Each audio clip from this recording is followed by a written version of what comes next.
anigoo abwaan cali dhuux geesi waan u hambaliyeynayaa boqolkiiba boqol waana aqoon badanna waan u leeyahay hadda ka hor baanu wax uga soo joognay ra'iisul wasaarenimadiisa haddana wuu ku guuleysanayaa waana taageersanahay waxaanu leenahay hambaliyo xilka uu qaadana Allah u fududeeyo waana taageersanahay marka abwaan cali dhuux labada sano u hadhay dawladdan hadda federaalka masleedahay ra'iisul wasaare Umar Cabdirashiid iyo xukuumaddu soo dhisayo 2016 barnaamijka hiigsiga cusub ee Soomaaliya waa gaarsiin karaa sida isaga aqoonta aan u leeyahay ama aanu wax uga soo joognay oo xilka hore u qaaday aanu ku aragnay waxaan aaminsanahay 16 qorshihii loogu talagalay higsiga 16 iyadoon la gaarin inuu dhammaystiri karo haddii caqabado badan aanu ognahay laga fududeeyo oo loo daayo isaga shaqadiisa iyo xilkiisa waxaanu aaminsanahay inuu sida si ugu ballaaran ugu guuleysan doono bismillaahi raxmaani raxiim magacayga axmed maxamed xasan baa la yiraahdaa waxaan ka mid ahay fanaaniinta waabari Puntland in ra'iisul wasaaraha Soomaaliyeed Cabdirashiid Cali Sharmaarke waa soo dhaweynaynaa inkastoo waqtiyadan dambe dawladdu ay u badan tahay ra'iisul wasaaraha iyo madaxweynuhu inay isqabsadaan oo dawlad kastoo la soo dhiso ay isla digaan laakiin si hadda inta labadaas sano hadhay waxaan u rajaynaynaa inaan isqabsan ummadda Soomaaliyeed masiirkooda inay ka taliyaan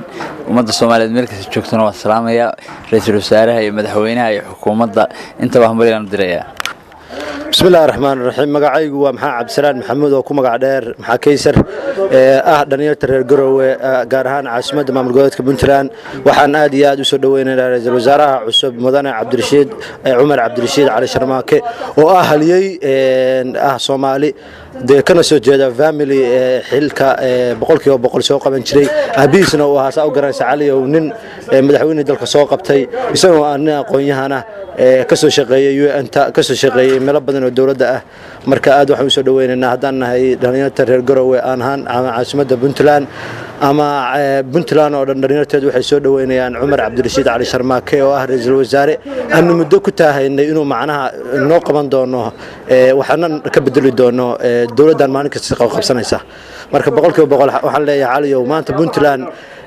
waxa ka dhacay dabaaldegyo hadda saa u joogta xaflad waan ku jirnaa magacayga waxa la yiraahdaa Cabdulqaadir Diriye Laalac ra'iisul wasaaraha cusub ee Soomaaliya ee hadda loo xil saaray inuu noqdo ra'iisul wasaaraha Soomaaliya waa ku guuleysanay boqol la weeyaan marka Umar Cabdirashiid ku guuleysan kara labada sano boqol buu ku tagayaa Ilaahay idinkii waxaanu faraynaa inuu dadka iyo dalka iyo ummadda u shaqeeyo horta aniga magacayga waxa la yiraahdaa Mahad Cabdulqaadir Cali haddii aan cabirkayga adiga wareysatay ra'iisul wasaaraha cusub ee Soomaaliya waxaan u arkaa inaanu waxba ka bedeli karin hawsha hadda Soomaaliya ay ku sugan tahay sababahaas oo jira waxa weeye ra'iisul wasaarihii isaga ka horeeyay oo muddada soo shaqeeyay kii ka sii horeeyay maadaama labadaba la dhaliilay taynkuna sii dhamaanayo waxaan qabaa magac baa isaga yeeraya inaanu wax uu ka bedeli karaa ayaan jirin marka talahaan maxaa soo jeedinaysaa talahaan waxaan leeyahay tawakkal cala Allah wa kafaa billahi wakiilan baa ilaahay baan tala saarsanaynaa intaasaan kula talinayaa iyo in dulqaad lagu wado arinta mudane Umar Cabdirashiid sida aanu la soconno waa nin siyaasadiisu ay soft tahay ama jilicsan tahay waa nin dadka Soomaaliyeed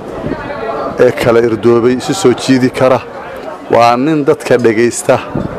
waa nin aad iyo aad dadka ula shaqeeya si waafaqsan shuruucda dalku leeyahay marka haddii ummaduna ay ku dhaqanto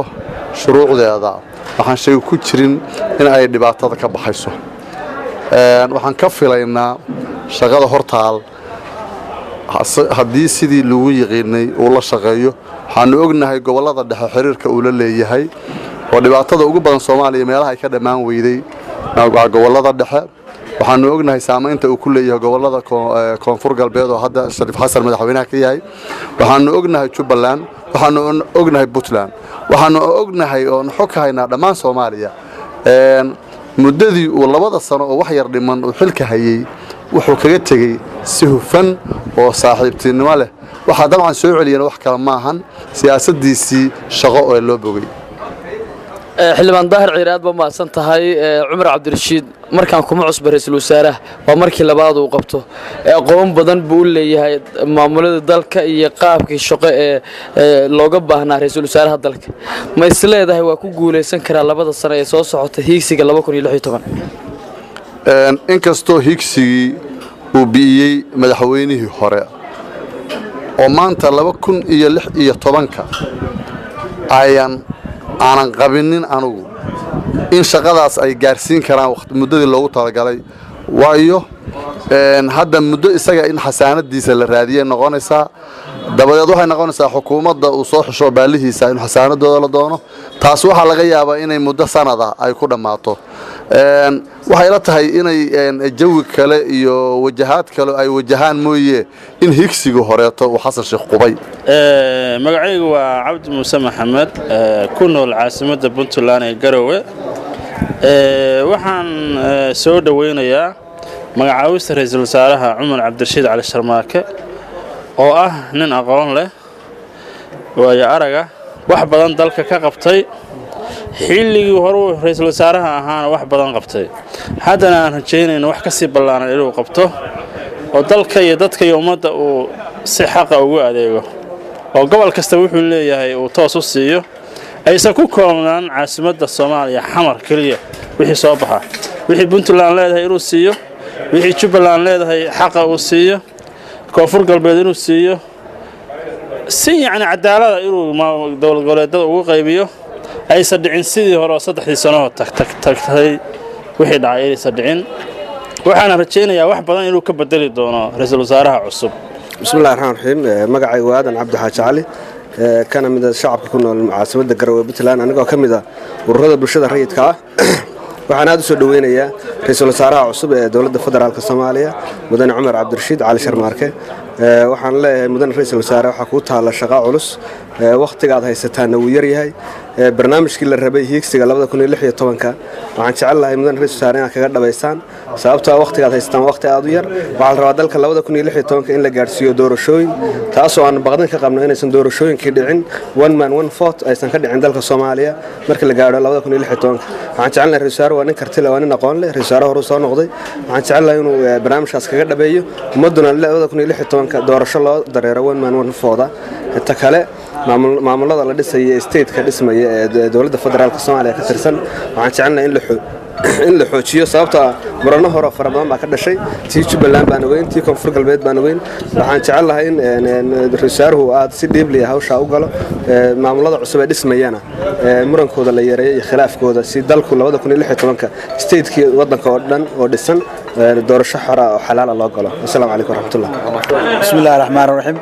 magacaygu waa maxamed cali faarax oo ku nool caasimadda dawladda Puntland waxaan aad iyo aad u soo dhaweynayaa ra'iisul wasaaraha cusub Cumar Cabdirashiid Cali Sharmaake